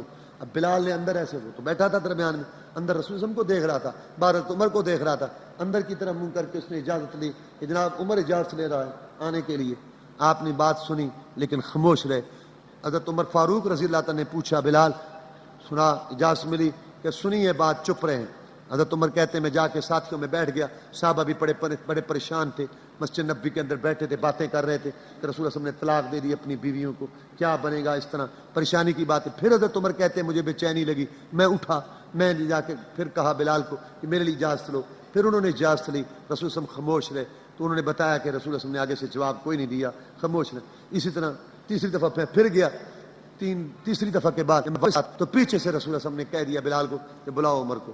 اب عمر فاروق رضی اللہ تعالیٰ کہتے ہیں کہ میں گیا اللہ کے رسول صلی اللہ علیہ وسلم کے سامنے، تو کمرہ تھا، ایک چٹائی تھی کھجور کے پتوں کی بنی ہوئی، اس پہ آپ لیٹ کے اٹھے تھے، اوپر والی چادر جو ہے وہ کندھے سے جسم سے نیچے گری ہوئی تھی، اور آپ کے جسم پر جو ہے اس چٹائی کے نشانات تھے، اور اس کمرے کے اندر کوئی چیز نہیں تھی۔ تو میں نے کہا اللہ کے رسول صلی اللہ علیہ وسلم یہ کیسر و کسرا ہے، ان کے گھروں کے اندر کیا کچھ دولت کی فراوانی ہے، آپ اللہ کے رسول ہیں، یہاں کچھ چیز نہیں، آپ دعا کریں اللہ تعالیٰ ہم پہ بھی فراوانی کرے۔ اور میں عمر تو اس سوچ میں پڑا ہوا ہے، ان کے لیے دنیا ہے، ہمارے لیے آخرت ہے۔ اس کے بعد حضرت عمر کہتے ہیں رضی اللہ تعالیٰ میرے دل میں بات آئی کہ میں ایسی کو بات کروں جس سے رسول صلی اللہ علیہ وسلم خوش ہو جائیں، آپ ہنس پڑے، تاکہ یہ جو کیفیت ہے نا پریشانی والی آپ کی صحابہ میں بھی، کیونکہ آپ پریشان ہیں تو سارے صحابہ پریشان ہیں، سارے ساتھی پریشان ہیں، تو یہ کیفیت ختم ہو۔ حضرت عمر کہنے لگے کہ اللہ کے رسول صلی اللہ علیہ وسلم، ہم مکہ میں رہتے تھے، ہماری بیویاں ہمارے کنٹرول میں تھیں، ہمارا ان پہ غلبہ تھا اور ہمارا ان پہ کنٹرول تھا۔ جب ہم مدینہ میں آئے نا اللہ کے رسول صلی اللہ علیہ وسلم، یہ جو ہمارے بھائی ہیں نا انصار ہیں، تو ان بیویوں کا ان پہ روب چلتا تھا، تو ہماری بیویوں نے ان کی بیویوں سے اثر لے لیا۔ ہماری بیویاں بھی آگے سے بولتی ہیں، باتیں کرتی ہیں، اور ہم سے جو ہے وہ چیزوں کا مطالبہ کرتی ہیں۔ بنت خارجہ جو ہے نا، بنت خارجہ یہ عمر کی بیوی تھی، بنت خارجہ جو ہے نا اللہ کے رسول، اگر مجھے کہے نا کبھی مجھ سے کچھ مانگے ایسی کوئی چیز، میں اس کی گردن کو ایسے پکڑ کے نا اس کو میں ایسے پھینکوں گا، رسول صلی ہنس پڑے صلی اللہ علیہ وسلم، فرمایا یہ بھی مجھ سے یہی مانگ رہی، یہ بھی مجھ سے یہی زیورات اور یہ زینت مانگ رہی ہے۔ تو پھر حضرت عمر فاروق رضی اللہ تعالیٰ اپنی بیٹی کے پاس گئے، خبردار اگر آپ نے رسول صلی اللہ علیہ وسلم کو تنگ کیا، کچھ چیز مانگی تو ابوبکر صدیق رضی اللہ عنہ بھاگ کے عائشہ کے پاس گئے کہ تم کیوں مانگتی ہو، جو چیز لینی ہو مجھ سے لو، تم کیوں رسول صلی اللہ علیہ وسلم سے مانگتی ہو۔ اس کے بعد اللہ تبارک و تعالیٰ نے یہ آیت اتار دی، اس کو تخییر کی آیت کہتے ہیں، یعنی اختیار دے دیا اللہ تعالیٰ نے نبی کی بیویوں کو، اگر نبی کے پاس رہنا چاہتی ہو اسی حال میں، اسی حال میں رہو، اگر جانا چاہتی ہو تو زینت لے کے چلی جاؤ، رخصت ہو جاؤ۔ اس سے مسئلہ ثابت ہو گیا اگر خاوند بیوی کو اختیار دے دے کہ بھئی اس طرح حالات ہیں، یہ بات ہے، یہ بات ہے، رہنا چاہیے تو نہیں رہنا چاہتی تو نہ رہے. اور وہ کہتی ہے کہ نہیں میں رہنا چاہتی ہوں. یہ کچھ بھی نہیں، نہ یہ طلاق ہے نہ کفارہ ہے، کچھ بھی نہیں. یا ایھا النبی، اے نبی، کل ازواج کا کہہ دے اپنی بیویوں کو، ان کنتن تردن الحیات الدنیا، اگر تم چاہتی ہو دنیا کی زندگی، بس زینتا اور اس کی زینت، فتعالین، پس آؤ، امتعکن واسرحکن سراحا جمیلا، میں تمہیں سامان دے دوں دنیا کا اور تمہیں رخصت کر دوں اچھے طریقے سے. میں ان کنتن تردن اللہ ورسولہ، اگر تم ارادہ کرتی ہو اللہ کا اور اس کے رسول کا، بدار الآخرت، اور آخرت کے گھر کا، فإن اللہ عد للمحسنات منکن اجرا عظیما، پس بے شک اللہ تعالیٰ نے تیار کی ہے نیکی کرنے والیوں کے لیے تم میں سے اجر عظیم، بڑا اجر، یعنی کہ جنت. جب یہ آیت آئی تو رسول اللہ صلی اللہ علیہ وسلم نے سب سے پہلے عائشہ صدیقہ رضی اللہ تعالیٰ سے بات کی اور فرمایا عائشہ میں تیرے ساتھ ایک بات کرنے والا ہوں، تو جلدی نہ کرنا جب تک اپنے ماں باپ سے مشورہ نہ کر لے. حضرت عائشہ کہتی ہیں رضی اللہ تعالیٰ عنہ کہ رسول اللہ صلی اللہ علیہ وسلم کو یہ یقین تھا کہ میرے ماں باپ نہیں حکم دیں گے مجھے عائشہ کو رسول صلی اللہ علیہ وسلم سے جدا ہونے کا، لیکن یہ چھوٹی ہے، پتہ نہیں نادانی میں کہہ بیٹھے کہ نہیں میں نہیں رہتی، اسی کا نقصان ہوگا، یہ آخرت جو ہے وہ تباہ ہو جائے گی. تو حضرت عائشہ کہتی ہیں رضی اللہ تعالیٰ کہ میں نے پوچھا کہ وہ کیا بات ہے، تو آپ نے یہ آیت پڑھی تو وہ کہنے لگی کہ افیق استشیر ابویہ، اے اللہ کے رسول صلی اللہ علیہ وسلم، کیا آپ کے بارے میں اپنے ماں باپ سے مشورہ کروں؟ میں بغیر مشورے کے اللہ اور اس کے رسول کو اختیار کرتی ہوں، میرا یہ فیصلہ ہے، جیسی بھی حالت ہے میں اس میں رہتی ہوں اور میں اللہ کے رسول صلی اللہ علیہ وسلم کو اختیار کرتی ہوں. آپ خوش ہو گئے. وہ کہنے لگی کہ آپ اپنی دوسری بیویوں کو نہ بتانا کہ عائشہ نے یہ کہا ہے، عائشہ نے یہ کہا ہے، مطلب وہ کیا جواب دیتی ہیں. تو رسول نے فرمایا میں تنگی کرنے والا نہیں بھیجا گیا، میں تو کہوں گا کہ عائشہ نے تو یہ جواب دیا ہے، تمہارا کیا جواب. تو سب عورتوں نے جب یہ عہد سنی تو سب نے اللہ کے رسول کو اختیار کیا اور اس طرح وہ رہیں، اور اللہ تعالیٰ نے پھر خوش ہو کے نبی کی بیویوں کو آگے واعظ کیا، تلقین.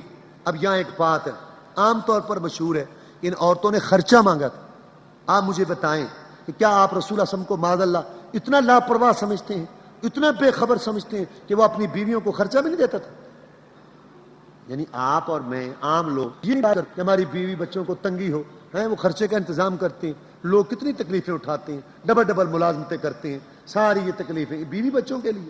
تو آپ کیا سمجھتے ہیں کہ رسول اللہ صلی اللہ علیہ وسلم معاذ اللہ اتنے لاپرواہ تھے، اتنے بے خبر تھے کہ اپنی بیوی بچوں کو خرچہ نہیں دے رہے تھے تو انہوں نے خرچہ مانگا تھا؟ نہیں، یہ خرچہ نہیں تھا، یہ زینت تھی، یہ چیزیں تھی، یہ زیورات تھے، یہ دوسری چیز تھی. اور یاد رکھو گھرانے جیسے بھی ہوں، ہر ایک کی اللہ تعالیٰ قسمت اچھی کرے، ہاں مالدار ہوں یا متوسط درجے کے ہوں، کس طرح کے بھی گھرانے ہوں، واللہ کھانا پینا کوئی مسئلہ نہیں، کھانا پینا کوئی مسئلہ نہیں، ہر ایک کا یہ چلتا ہے. عموماً جھگڑے ہوتے ہیں گھروں کے اندر اور گھر تباہ ہوتے ہیں، بے اعتمادیاں ہوتی ہیں، یہ اشیاء چیزوں کی. بس عورتیں جب دیکھتی ہیں کہ ان کے گھر کے اندر فلاں چیزیں، فلاں چیزیں، پانی لاؤ یہاں پہلے یہ رکھو، فلاں چیزیں ہاں ہمارے گھر میں نہیں ہے، تو وہ مطالبہ کرتی ہیں کہ ہمارے پاس بھی یہ ہونا چاہیے، یہ ہونا چاہیے. اب خامد کی آمدن اجازت نہیں دیتی، یہاں سے مسائل پیدا ہوتے ہیں.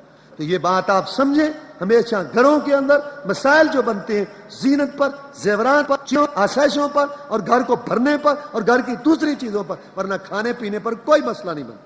اللہ تعالیٰ نے فرمایا نبی کی بیویوں تم عام عورتیں نہیں، ہو، تم ایک دنیا کی مثالی عورتیں ہو. تمہیں یہ سوچ لینا چاہیے کہ تم میں سے اگر کوئی نیکی کرے گا، نیکی کی راہ، تو اس کو بھی دگنا اجر ملے گا، اور اگر کوئی غلطی کی راہ اختیار کرے گا، بد کلامی، بد اخلاقی، گالی گلوچ والی راہ اختیار کرے گا، تو اس کو بھی دگنا عذاب ملے گا. اور اگر تم تقوی اختیار کرو تو تم دنیا کی عظیم عورتیں ہو. اور اپنی بات میں نرمی نہ کیا کرو جب کوئی باہر آئے کوئی چیز لینے کے لیے، کوئی بات کرنے کے لیے، تاکہ جس کے دل میں شہوت کی بیماری ہے وہ طمع نہ رکھے. بات اچھے طریقے سے کیا کرو، وقار کے ساتھ، نہ تو اس کے اندر سختی اور ترس پن ہو، ترس لہجہ ہو، اور نہ اتنی اس کے اندر نرمی ہو، لوچ ہو، مٹھاس پن، اتنا میٹھا پن ہو کہ وہ خواہ جو ہے نا کسی کے دل کے اندر غلط خیال پیدا ہو. بالکل باوقار عزت کے ساتھ بولو. خطاب نبی کی بیویوں کو ہے، سمجھایا عام عورتوں کو جا رہا ہے. وقت اب گھروں کے اندر بیٹھی رہو ملکہ رفیقہ بن کے. بلا تبرجن تبرج الجاہلیت الاولی، وہ جاہلیت کا ہار و سنگار جیسے ان کی عادت تھی کہ عورتیں ننگے منہ نکلا کرتی تھیں، اور جناب بالکل مختصر لباس کے ساتھ اور اوریانی کے ساتھ اور فحاشی کو پھیلاتی ہوئی اور مٹک کے چلتی ہوئی. تو تم اس طرح نہیں کرو یہ جہلی ہار سنگار کے ساتھ. بے پردگی کے ساتھ مت باہر نکلو اور نماز قائم کرو، زکوٰۃ ادا کرتی رہو، اللہ رسول کی اطاعت کرتی رہو، بے شک اللہ چاہتے ہیں تاکہ تم سے پلیدگی کو دور کر دیں اہل بیت اور تمہیں پاک کر دیں۔ پاک کرنا اور یاد کرو جو کہ تلاوت کیا جا رہا ہے تم پر تمہارے گھروں کے اندر اللہ کی آیتیں اور حکمت یعنی حدیث پاک ہے۔ ان اللہ کان لطیفا خبیرہ، بے شک اللہ تعالیٰ باریک بین خبردار۔ یہ اہل بیت جو کہا گیا تو یہ نبی کی بیویوں کو کہا گیا، پہلے بھی نبی کی بیویوں کا تذکرہ ہے، بعد میں بھی نبی کی بیویوں کا تذکرہ ہے۔ بہرحال قرآن کے اس بیان سے معلوم ہوا کہ اہل بیت سے مراد رسول اللہ کی بیویاں ہیں، البتہ حدیث موجود ہے جس سے مراد یہ ہے حسن حسین، حضرت فاطمہ، حضرت علی رضی اللہ تعالیٰ عنہ، وہ بھی اہل بیت میں سے ہیں، وہ بھی اہل بیت میں سے ہیں، نبی کی بیویاں بھی اہل بیت میں سے ہیں۔ لیکن یہ ایک عجیب سی بات ہے کہ اہل بیت سے ہو اور بیویاں اہل بیت میں سے نہ ہو، یہ بات غلط ہے، سوچ غلط ہے، قرآن کے بھی خلاف ہے، حدیث کے بھی خلاف۔ حضرت ام سلمہ رضی اللہ عنہ ایک دفعہ کہنے لگی کہ اللہ کے رسول صلی اللہ علیہ وسلم قرآن کے اندر مردوں کا بڑا ذکر ہے، یعنی جو بات ہے مرد ایسے کرتے، حالانکہ عورتیں اس میں تابع ہوتی ہیں، عورتوں کا کوئی ذکر نہیں ہے۔ تو اللہ نے ذکر کیا ان المسلمین والمسلمات، بے شک فرمانبرداری کرنے والے مرد، فرمانبرداری کرنے والی عورتیں، والمؤمنین والمؤمنات، ایمان لانے والے مرد، ایمان لانے والی عورتیں، والقانتین والقانتات، اور اسی طرح اطاعت کرنے والے مرد، اطاعت کرنے والی عورتیں، والصادقین والصادقات، سچ بولنے والے مرد، سچ بولنے والی عورتیں، والصابرین والصابرات، صبر کرنے والے مرد، صبر کرنے والی عورتیں، والخاشعین والخاشعات، اللہ سے ڈرنے والے مرد اور ڈرنے والی عورتیں، والمتصدقین والمتصدقات،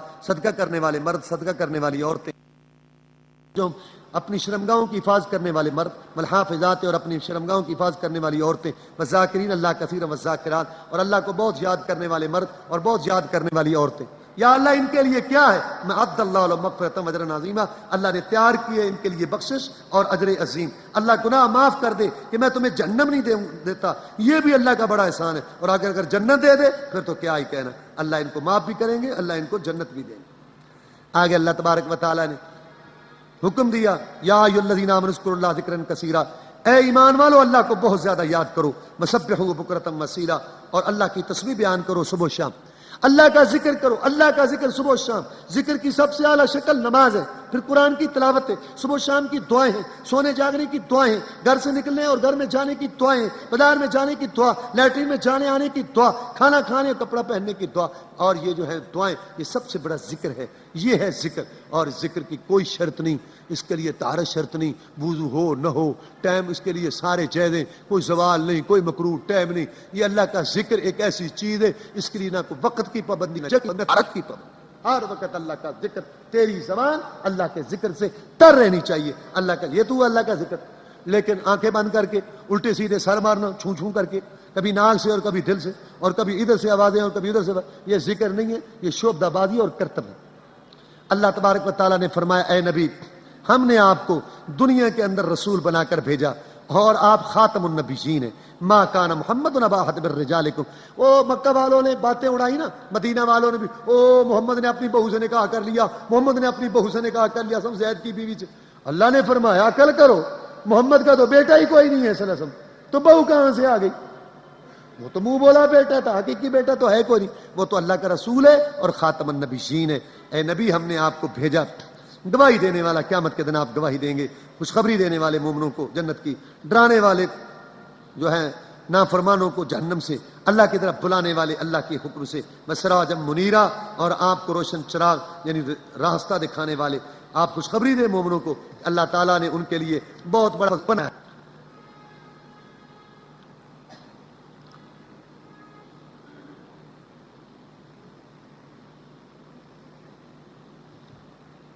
اس کے بعد اللہ تعالیٰ نے یہ مسئلہ بیان کیا کہ اگر نکاح ہو، رخصتی نہ ہو اور پہلے طلاق ہو جائے تو اس میں کوئی عدت نہیں۔ اس کے بعد اللہ نے نکاح کا مسئلہ بیان کیا کہ چچے کی بیٹیاں، پھوپھی کی بیٹیاں، خالہ کی بیٹیاں، ماموں کی بیٹیاں، یہ تمہارے لیے حلال ہے جب تم ان کے مہر ادا کرو۔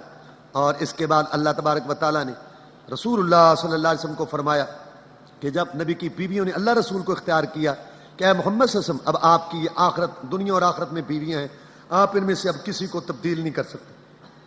آگے اللہ نے کھانے کے آداب، یہ بی بی زینب کا جب ولیمہ ہوا نا تو رسول اللہ صلی اللہ علیہ وسلم نے بلایا کھانے کے لیے صحابہ کرام کو گھر میں۔ اب وہ کمرہ تو چھوٹا سا تھا، کھانا کھانے کے بعد صحابہ وہاں بیٹھ گئے باتیں کرنے، نبی صلی اللہ علیہ وسلم کا گھر تھا، وہ گفتگو، یہ بات وہ بات. اب نبی کبھی آئیں چلے گئے کہ نہیں، درمیان میں پردہ تھا، بیوی ادھر بیٹھی تھی، کبھی ادھر آئیں کبھی ادھر آئیں. نبی شرماتا تھا ان کو کہنے سے کہ چلے جاؤ. آداب سکھا دیے کھانے کے. اے ایمان والو، نبی کے گھر میں داخل نہ ہو مگر جب اجازت دی جائے کھانے کی طرف، نہ دیکھنے والے اس کے پکنے کا انتظار کہ پک رہا ہے کہ نہیں. یعنی اس میں یہ ہے کہ اگر کوئی دعوت کے لیے بلائے تو کھانا پکنے سے پہلے نہیں جانا چاہیے، لیکن جب تم بلائے جاؤ بس داخل ہو، اور جب کھانا کھا لو تو پھر چلے جاؤ. وہاں باتیں نہ کرتے رہا کرو بیٹھے ہوئے. یہ چیز تکلیف دے رہی تھی نبی کو، وہ تم سے شرما رہا تھا، اور اللہ حق بیان کرنے سے نہیں شرماتے. آگے اللہ نے پردے کا مسئلہ بیان کیا کہ نبی کی بیویوں سے کچھ چیز مانگو تو پردے کے پیچھے سے مانگو. یہ مائیں تھیں لیکن پھر بھی پردے کا مسئلہ بیان کیا، اور فرمایا کہ ان کے بعد تم ان میں سے کسی سے نکاح نہ کرو، اللہ تعالیٰ کے ہاں یہ بڑی چیز. اس کے بعد اللہ نے فرمایا بے شک اللہ اور اس کے فرشتے نبی پر صلات بھیج رہے ہیں. اللہ کا صلات بھیجنا کیا ہے؟ اللہ رحمت نازل کر رہے ہیں. فرشتوں کا صلات بھیجنا کیا ہے؟ وہ دعائیں کر رہے ہیں. اے مومنو تم بھی صلات بھیجو اور سلام بھیجو. کیا مطلب؟ دعا کرو رسول اللہ کے لیے اور سلام بھیجو. جب یہ آیت آئی، حضرت کعب بن عجرہ بیان کرتے ہیں، صحابہ کرام نے پوچھا اے اللہ کے رسول صلی اللہ علیہ وسلم، اللہ نے صلات کا بھی حکم دیا ہے اور سلام کا بھی حکم دیا ہے، سلام السلام علیکہ ایھا النبی ورحمۃ اللہ وبرکاتہ. صلات کیا ہے؟ فرمایا اللہم صلی علی محمد وعلی آل محمد، جو تم نماز میں پڑھتے ہو. اب صلات بھی آ گئی، سلام بھی آ گئی، آ گیا حدیث کے مطابق. اب یہ کہنا کہ جی فلان درود نہیں پڑھتے، فلان درود نہیں پڑھتے، غلط بات ہے. ہر مومن مسلمان جو نماز پڑھتا ہے وہ نماز کے اندر سلام بھی پڑھتا ہے، صلات بھی پڑھتا ہے. باقی فلاں موقع پر اذان کا حصہ بنا کے الفاظ اپنی طرف سے نکال کے، تو یہ جو ہے نا مسئلہ، یہ اپنی طرف سے بنانا یہ اور بات ہے. رسول اللہ صلی اللہ علیہ وسلم نے صلات بھی بتا دیا اور سلام بھی بتا. آگے پردے کا مسئلہ آیا. نبی کہہ دے اپنی بیویوں کو اور اپنی بیٹیوں کو اور مومن عورتوں کو کہ جب باہر نکلیں تو بڑی چادریں لے کے نکلیں، اپنے آپ کو لپیٹ کے نکلیں. عورت کا لباس کھلا ہونا چاہیے اور تنگ نہیں ہونا چاہیے اور باریک نہیں ہونا چاہیے. کشادہ لباس ہو، با پرد ہو کے عورت باہر نکلے. رسول اللہ صلی اللہ علیہ وسلم نے فرمایا بے پرد عورتیں جو باہر نکلتی ہیں، فرمایا وہ جنت کی خوشبو بھی نہیں پائیں گی، اور جنت کی خوشبو 500 سال کی سستی. آگے اللہ تعالیٰ نے آخرت کا مسئلہ بیان کیا کہ وہاں لوگ جب جہنم کے اندر الٹ پلٹ کر کے پھینکے جائیں گے اور چہروں کے بل ان کو وہاں پھینکا جائے گا، تو وہاں وہ چیخوں پکار کے کہیں گے یا لیتنا اطعنا اللہ واطعنا الرسول، کاش کہ ہم اللہ کی اطاعت کرتے، رسول کی اطاعت کرتے.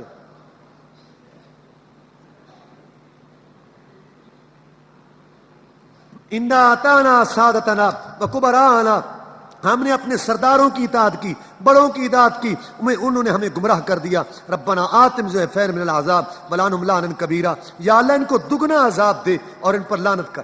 جن کو پشت بھی نہیں کرتے تھے، نذرانے مالانے ماہانے سلانے وہاں لٹاتے تھے، اور بڑے ادب اب کہتے ہیں کہ یا اللہ ان کو عذاب دے، انہوں نے ہمیں گمراہ کیا. اور 24ویں پارے میں کہ یا اللہ ان کو ہمارے پاس کر، ہم ان کو اپنے پاؤں کے نیچے روندیں تاکہ ہمارا دل ٹھنڈا ہو کہ انہوں نے ہمیں ذلیل کیا. یہاں پر آگے اللہ نے فرمایا یا ایھا الذین آمنوا اتقوا اللہ، اے ایمان والو اللہ سے ڈر جاؤ، وقولوا قولا سدیدا، اور سچی بات کہو. یصلح لکم اعمالکم، اللہ تمہارے اعمال درست کر دیں گے، ویغفر لکم ذنوبکم، اللہ تمہارے گناہ بھی معاف کر دیں گے. من یطع اللہ ورسولہ، اور جو اطاعت کرے اللہ کی اور اس کے رسول کی، فقد فاز فوزا عظیما، یہ بہت بڑی کامیابی کی راہ کو پہنچا. اگلی سورت سورہ سبا ہے. سورت کا نام سبا اس لیے ہے کہ اس کے اندر سبا قوم کا ذکر ہے. سبا شہر ہے یمن کے اندر، وہاں ایک قوم آباد تھی، بڑی خوشحال اور بڑی ترقی یافتہ قوم، اور بہت بڑا دنیا کا انہوں نے بے مثال ڈیم بنایا ہوا تھا. اس ڈیم کی وجہ سے، آپاشی کی وجہ سے یہ ترقی یافتہ قوم تھی. ان کا تذکرہ چونکہ اس سورت کے اندر ہے، اسی سورت کا نام سبا ہے. یہ سورت ان 5 سورتوں میں سے ہے جو الحمدللہ کے ساتھ شروع ہوتی ہیں. سورہ فاتحہ، سورہ الانعام، سورہ کہف اور یہ سورہ سبا، اور ایک آگے سورہ فاتر آ رہی ہے. یہ بھی صورت مکی ہے، اس کا موضوع مکی صورتوں والا ہے. اللہ تعالیٰ نے فرمایا تمام تعریفیں تو اللہ کے لیے، اسی کے لیے جو کچھ آسمانوں میں ہے اور جو زمین میں، اسی کے لیے تعریف ہے آخرت میں، اور وہ حکیم ہے، خبردار ہے.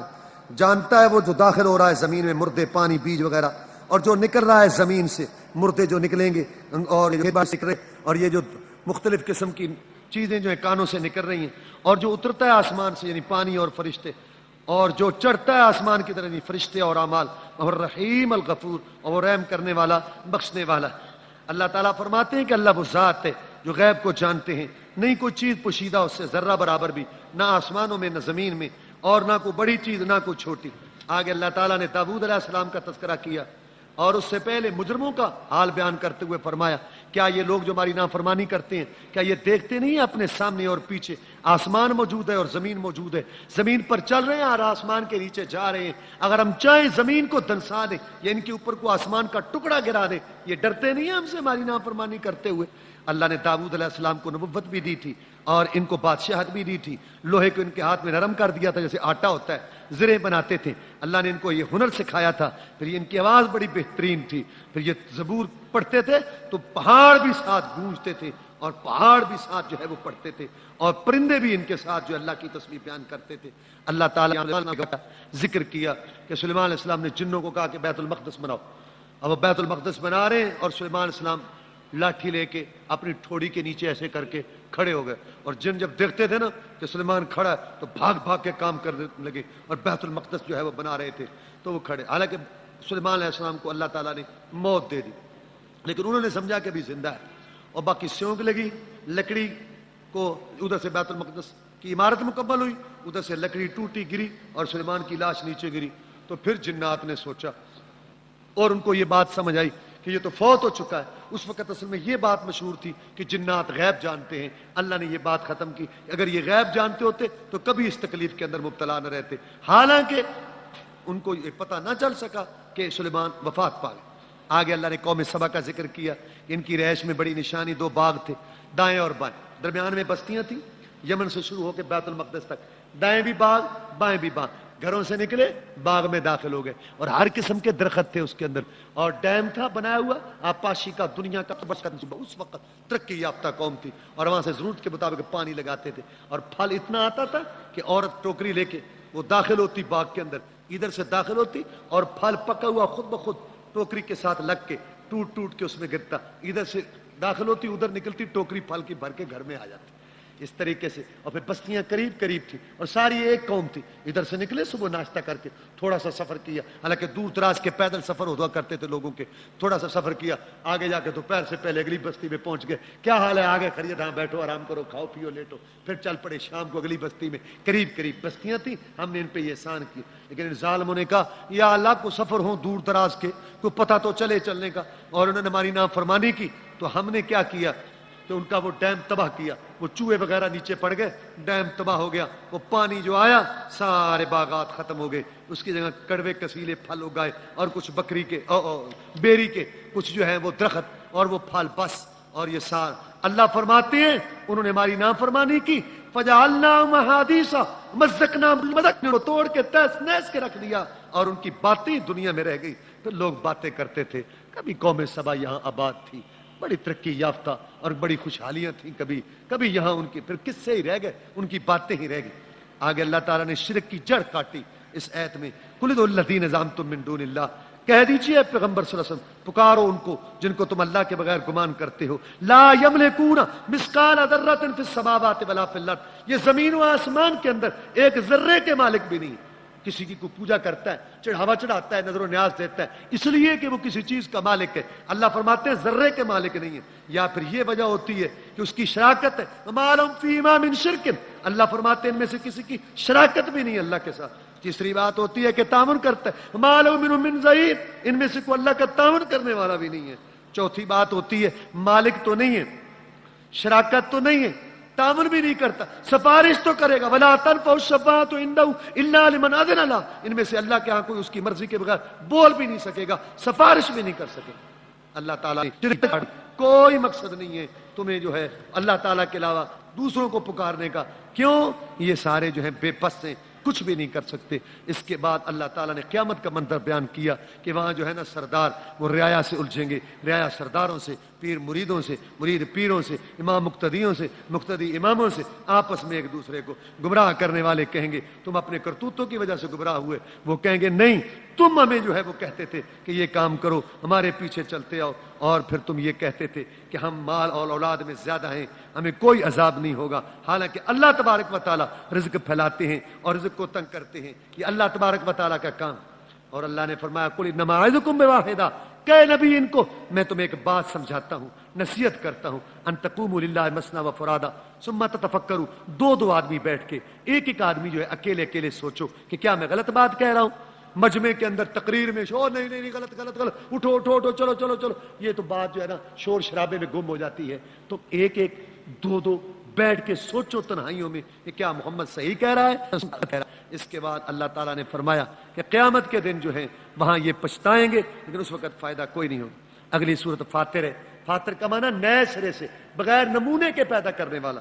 کوئی بناتا ہے نمونہ اس کو دیکھ کر. اللہ نے زمین و آسمان بنائے، کائنات کو پیدا کیا بغیر نمونے کے، پہلے کوئی نمونہ نہیں تھا. یہ بھی صورت الحمدللہ سے شروع ہوتی ہے، مکی صورت ہے. اس صورت کے بھی موضوع مکی صورتوں والا ہے. تمام تعریف اللہ کے لیے. فاطر السماوات والارض، جو آسمان اور زمین کو نئے سرے سے پیدا کرنے والا ہے، بغیر مثال کے پہلے ہو بنانے والا، فرشتوں کو پیغمبر بنا کے بھیجتا ہے، فرشتوں کو پیغام لانے والا نبیوں رسولوں کے پاس. اولی اجنحتم، وہ پروں والے ہیں، مثنا دو پر ہیں، وثلاث بعض فرشتوں کے تین پر ہیں، اور بعض کے چار پر ہیں. یزید فی الخلق ما یشاء، اور اللہ زیادہ کرتے ہیں ان کے پروں میں جو چاہتے ہیں. بے شک اللہ ہر چیز پر قادر ہے. جبریل علیہ السلام کو رسول اللہ صلی اللہ علیہ وسلم نے ان کی اصلی شکل میں ان کو دیکھا 2 دفعہ. 600 پر تھے اور پورے کنارے کو ڈھانپ رکھا تھا. اللہ تعالیٰ فرماتے ہیں اللہ تعالیٰ لوگوں کو رحمت پہنچائیں، کوئی روکنے والا نہیں ہے، اور اگر اللہ روک لے تو کوئی دینے والا نہیں ہے. وہ حکمت والا ہے. اللہ تعالیٰ کے علاوہ کوئی جو ہے رازق نہیں ہے جو تمہیں رزق دے. اللہ تبارک و تعالیٰ نے فرمایا لوگو اللہ کا وعدہ سچا ہے، دنیا کی زندگی تمہیں دھوکہ نہ دے. یہ غرور شیطان جو ہے یہ تمہیں دھوکہ نہ دے، دھوکے باز. یہ شیطان تمہارا دشمن ہے، اس کو اپنا دشمن سمجھو. یہ اپنا گروہ اکٹھا کر رہا ہے جہنم میں لے جانے کے لیے. اللہ تعالیٰ نے آگے فرمایا کہ تم اللہ تبارک و تعالیٰ کی پوجا کرو. اللہ تبارک و تعالیٰ نے تمہاری نعمتیں بنا دی. کیا طاقتیں اس کی نہیں ہے برابر 2 سمندر. یہ میٹھا ہے پانی کا، خوشگوار ہے اس کا پینا، یہ کڑوا ہے، نمکین ہے. اور کھاتے ہو تم گوشت تازہ مچھلی وغیرہ ان پانیوں سے، اور نکالتے ہو زیور پہنتے ہو، اور تم دیکھتے ہو کشتیاں چل رہی ہیں پھاڑ کے تاکہ تم اللہ کا رزق تلاش کرو. اللہ داخل کرتا ہے رات کو دن میں اور دن کو رات میں. یا تو چھوٹے بڑے کا مسئلہ ہے، یا روشنی میں تاریکی اور تاریکی میں روشنی. مسخر الشمس والقمر، اور اس نے مسخر کر دیا سورج اور چاند کو. کلو یجری لاجل مسمى، ہر ایک چل رہا ہے مقرر وقت کے لیے. ذالکم اللہ ربکم، یہ اللہ تمہارا رب ہے. لہ الملک، اسی کے لیے بادشاہی ہے. والذین تدعون من دونہ، جن کو تم پکارتے ہو اللہ کے بغیر. ما یملکون من قطمیر، یہ تو کھجور کی جلی ہوتی اس کے بھی مالک نہیں ہے. ان تدعون، اگر تم ان کو پکارو، لا يسمعوا دعاءکم، تمہاری دعا پکار نہیں سن سکیں گے. ولو سمعوا، اور اگر سن لے، مستجابوا لکم، تمہیں جواب نہیں دے سکیں گے. ویوم القیامت، اور قیامت کے دن یکفرون بشرککم، تمہارے شرک کا انکار کریں گے. ولا ينبئک مثل خبیر، میرے بندے جیسے تمہیں میں بتا رہا ہوں ایسے تمہیں کسی نے بتانا بھی نہیں ہے. یا ایھا الناس انتم الفقراء الی اللہ، اے لوگو تم سارے کے سارے فقیر کلاش کنگلے منگتے گداگر سوالی ہو. حاکم محکوم خادم مخدوم پیر مرید امام مقتدی نبی ولی پیر پیغمبر جن فرشتے سارے فقراء مانگنے والے ہیں. ایک اللہ دینے والا ہے، جس کو چاہے دے، جس کو چاہے نہ دے. اللہ تبارک و تعالیٰ کی قدرتیں دیکھو اور ان کو دیکھ کے ان پر ایمان لاؤ. کیوں؟ اندھا اور دیکھنے والا برابر نہیں ہو سکتا، تاریکی اور روشنی برابر نہیں ہو سکتی، سایہ اور دھوپ برابر نہیں ہو سکتا، زندے اور مردے برابر نہیں ہو سکتے. اسی طرح حق والے اور باطل والے، بدعت والے سنت والے، نیکی والے بدی والے، یہ بھی برابر نہیں ہو سکتے. بے شک اللہ جس کو چاہے سنا سکتے. اے نبی تو نہیں سنا سکتا جو قبروں میں چلے جائیں، تو ڈرانے والا ہے. پہلی بھی امتوں میں نبی گزر گئے، تو بھی اسی طریقہ سے نبی ہے. اور اللہ نے آسمان سے پانی اتارا، اس سے پھل نکالے مختلف رنگوں والے، اور پھر پہاڑ ہیں مختلف ٹکڑے ہیں. بعض پہاڑ ان کے ٹکڑے سفید ہیں، بعض کے سرخ ہیں، مختلف رنگ ہیں، بعض سخت سیاہ ہیں. پھر لوگوں اور چارپاؤں کو اللہ نے پیدا کیا، جانوروں کو ان کے بھی رنگ مختلف ہیں. یہ ساری نشانیاں دیکھ کے کون ڈرتے ہیں اللہ سے؟ علماء ڈرتے ہیں جو اللہ کی کتاب کو پڑھتے ہیں، نماز قائم کرتے ہیں، اور رات اور دن خرچ کرتے ہیں، اور پوشیدہ اور ذہن خرچ کرتے ہیں. یہ ایسی تجارت ہے جو کبھی ہلاک نہیں ہوگی. اللہ ان کے اجر ان کو دے گا اور زیادہ دے گا. جو نیکی کی ہوگی اس سے زیادہ دے گا اپنی طرف سے بھی. اللہ تبارک و تعالیٰ غفور بخشنے والے شکور قدردان ہیں. اللہ تبارک و تعالیٰ کسی کی نیکی کو نہیں رکھیں گے. اور اللہ نے فرمایا اللہ جاننے والے ہیں زمین و آسمان کی پوشیدگیوں کو. اللہ تبارک و تعالیٰ فرماتے ہیں کہہ دیجئے نبی ان کو کہو لاؤ اپنے شریکوں کو جن کو تم پکارتے ہو اللہ کے بغیر. ارونی ماذا خلق من الارض، مجھے دکھائیں کیا پیدا کیا انہوں نے زمین کا کوئی ٹکڑا بنایا، کوئی چپا بنایا. ام لہم شرک فی السماوات، یا ان کے لیے کوئی شراکت ہے آسمانوں میں؟ کوئی تو بتاؤ. ام آتیناہم کتابا فہم علی بینۃ منہ، یا کیا ان کے پاس کوئی دلیل ہے جس سے بل ان یعد الظالمون بعضهم بعضا الا غرورا، بس بلکہ ظالموں کے بعد ایک دوسرے کے ساتھ دھوکے کے سوا کچھ نہیں ہے. اللہ آسمان زمین کو روکے ہوئے، آسمان نہیں گر رہا، بغیر ستونوں کے اس کو تھام رکھا ہے. اور اللہ تبارک و تعالیٰ اگر ان کو گرا دے آسمانوں کو، کوئی روکنے والا نہیں ہے. یہ پہلے قسمیں اٹھاتے تھے کہ وہ نہیں مانتے اللہ کے رسولوں کو. اگر ہمارے پاس نبی آتا نا ہم سب سے زیادہ مانتے، لیکن جب محمد رسول اللہ آ گیا تو سب متکبر ہو گئے اور انہوں نے نہ مانا. یہ جو نافرمانی کرنے والے ہیں ذرا زمین میں چل پھر کر دیکھیں کہ پہلے لوگ جو گزر گئے ان سے زیادہ طاقت والے تھے، اور جب اللہ نے ان کو پکڑا کوئی چیز اللہ کو عاجز نہ کر سکی. زمین میں اور آسمان میں گناہ کرنے چھوڑ دو، اللہ تعالیٰ تمہیں گناہوں کی وجہ سے گرفت نہیں کرتے. آخری آیت ہے سورہ فاطر کی. اگر اللہ مواخذہ کرے لوگوں کا ان کے کرتوتوں گناہوں کی وجہ سے، ان کی نحوست سے پوری دنیا میں کوئی چوپایا زندہ نہ رہے، لیکن اللہ تو ان کو مہلت دیتا ہے. لیکن بات سنو، ہمیشہ مہلت نہیں ملے گی. فَإِذَا جَاءَ أَجَلُهُمْ، جب ان کا وقت آئے گا تو پھر ان کو مہلت نہیں ملے گی. فَإِنَّ اللَّهَ كَانَ بِعِبَادِهِ بَصِيرًا، اللہ تعالیٰ اپنے بندوں کو دیکھ رہے ہیں اور سارے آپ نے. وآخر دعوانا الحمدللہ رب العالمین.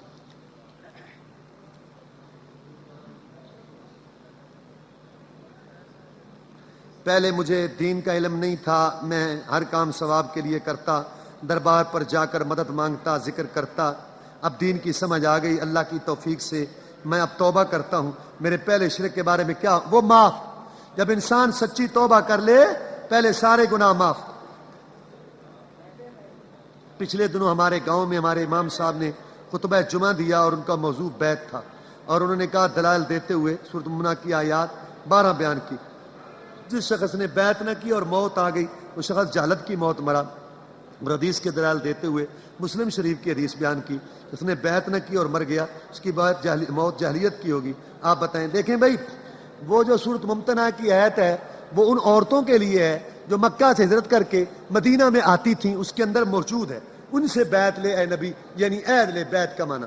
اور باقی یہ جو حدیثیں ہیں کہ جو مرا بغیر بیعت کے جاہلیت کی موت مرا، یہ امام کی یعنی خلیفہ کی، کہ اسلامی حاکم ہو، خلیفہ ہو، اس کی بیعت مراد ہے. یہ نہیں کہ اپنی اپنی بھیڑیں اکٹھی کرنے کے لیے مختلف بیعتیں 3 ہیں اسلام میں. ایک اسلام کی بیعت رسول لیتے تھے، ایک جہاد کی بیعت، ایک خلیفہ کی بیعت. اللہ حاکم دے، حکمران دے مسلمانوں کو، اس کے ہاتھ میں بیعت کہ ہم اللہ رسول کے مطابق تیری اطاعت کریں گے. کیا روزے کی حالت میں خون دے سکتے ہیں؟ اگر کمزوری کا ڈر نہ ہو تو دے سکتے ہیں. اپنے آپ کو حنفی شافی مالکی وغیرہ کہہ سکتے ہیں؟ نہیں، یہ گمراہی ہے. ہاں گمراہی ہے. آپ قرآن اور حدیث پر چلیں. یہ شخصیات شہروں کے نام پر، جیسے ہم موسوی، عیسوی، داؤدی نہیں کہلا سکتے، ایسے امتیوں کی طرح نسبت بھی نہیں ہو سکتی. کیا پہنے ہوئے زیورات پر زکوٰۃ ہوتی ہے؟ ہاں ہوتی ہے. کتنی مالیت پر زکوٰۃ ہوتی ہے؟ 7.5 تولے سونا ہو تو زکوٰۃ ہوگی، اس سے کم ہو تو نہیں. 52 تولے یعنی 50 اور 2 چاندی ہو تو زکوٰۃ ہے، کم ہے تو نہیں. کیا مشرکوں سے مدد لی جا سکتی ہے؟ ہاں لی جا سکتی ہے بوقت ضرورت. جیسے کہ رسول اللہ صلی اللہ علیہ وسلم نے یہودیوں سے معاہدے کیے تھے اور ان سے دیت میں حصہ لیتے تھے. اور حنین کے موقع پر مکہ کے اگر ایک شخص سعودیہ میں روزہ رکھتا ہے اور روزہ رکھنے کے بعد پاکستان میں آ جاتا ہے اور یہاں پر ابھی روزہ نہیں تو ایسے شخص کے لیے کیا حکم ہے؟ یہاں پر ابھی روزہ نہیں، یعنی اس دن رکھ کے آیا، ٹھیک ہے، رکھا ہوا ہے، صحیح ہے. وہ 31 روزے رکھ سکتا ہے. ہاں دیکھیں بھائی، جب یہاں وہ آ گیا اس کے روزے زائد ہو گئے، تو اب وہ جس دن یہاں لوگ روزے سے ہیں تو اس دن وہ روزہ رکھنا چاہے اس کو رکھنا چاہیے. کیوں؟ یہاں جو ہے نا کہ روزہ ہے، روزے کا ماحول ہے، لوگوں نے روزہ رکھا ہوا ہے. لیکن اگر اس کے وہ 30 پورے ہوں جیسے کہ ہیں تو وہ ٹھیک ہے. لیکن چونکہ یہاں عید نہیں ہے اس لیے وہ یہاں عید تو نہیں کر سکتا، کیونکہ جب عید کا چاند نکلے گا مسلمانوں کے ساتھ وہ عید پڑے گا. اگر وہ روزے میں رہے تو اچھی بات ہے، نفلی ہو جائے گا اس کے لیے. کیا جنابت کی حالت میں تلاوت قرآن اذکار جائز ہے؟ ہاں جائز ہے.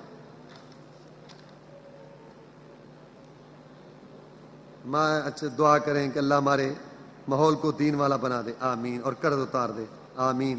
خاص طور پر اچھا جی، الحمد کا کیا مطلب ہے؟ الحمد مور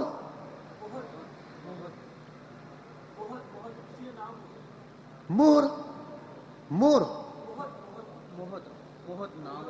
مود کی ہے لفظ ہی کوئی نہیں. مود کوئی لفظ نہیں بھائی، نہیں ہے یہ لفظ، کوئی نہیں. کوئی لفظ بھی تو آج کل یہ لوگوں کو کوئی نام ایسا ہو پورے محلے میں نہ اوپرا سا، بعد میں مانا اس کا شیطان ہی نکلے. کیا یہ کسی کا نام چھوڑو یار، یہ تو لفظ ہی پتہ نہیں عجیب، مجھے تو اس کی سمجھ نہیں آ رہی. مجھے نہیں کسی نے کہا کہ قیامت کے قریب اسلام کو سب سے زیادہ نقصان ملک چین سے ہوگا. نہیں، ایسی کوئی بات نہیں. استخارہ کا طریقہ بتائیں. میں کاروبار کرنا چاہتا ہوں، کاروبار دیکھیں بھائی، 2 رکعت پڑھیں اور استخارے کی دعا پڑھیں. یہ ایک دعاؤں جیسی دعا ہے، اگر اللہ نے قبول کر لی تو پھر جو ہے آپ کے لیے وہ وسائل مہیا ہو جائیں گے اور آپ کا دل ادھر مائل ہو جائے گا. اگر وہ کام آپ کے لیے کاروبار ہے یا سفر ہے صحیح ہے، اگر نہیں ہے تو وہاں سے دل ہٹ جائے گا اور وسائل اس کے. سعودیہ کے موقع پر صحابہ کے ساتھ عمرہ کے لیے گئے تھے. عمرہ کے موقع پر قربانی کا کیا مقصد ہے؟ بھائی وہ 7 قربانیاں لے کے گئے تھے. دیکھو اللہ کے گھر کے اندر انسان جب بھی دیکھو اب بھی آپ قربانی بھیج سکتے ہیں وہاں ذبح ہونے کے لیے. حدیث میں قرآن میں اس کا لفظ ہدی ہے. ہدی ہے، سمجھے میری بات؟ وہ ہمارے ہاں اردو میں معنی ایک ہی ہے نا، قربانی. ہدی ہے تو وہ بھی قربانی، وہ جو ہم عید پر کرتے ہیں تو وہ بھی قربانی. ہمارے ہاں لفظ اصل میں ایک ہے. یہاں سے شبہ پڑا آپ کو. وہ ہدی ہے، یعنی اب بھی کوئی شخص وہاں جائے عمرہ کرے تو وہاں قربانیاں یعنی کہ حج کر سکتا ہے اللہ کے لیے، وہاں جانور ذبح کر سکتا ہے. عمرہ کے لیے گئے تھے اور ساتھ وہ قربانیاں لے کے جا رہے تھے. تو آپ نے کہا کہ ان کو ذبح کرو اور یہاں وہ حجامت بال کراؤ، بال کٹاؤ. تو ہو گیا نا. نبی کریم صلی اللہ علیہ وسلم نے کہا کہ جس کا میں مولا، علی بھی اس کا مولا. دیکھیں بھائی، مولا کے کئی معنی ہیں. یا مولا کا معنی دوست ہے، ٹھیک ہے، جس کا میں دوست ہوں علی بھی اس کا دوست ہے. یا مولا کا معنی رب نہیں ہے یا مددگار نہیں.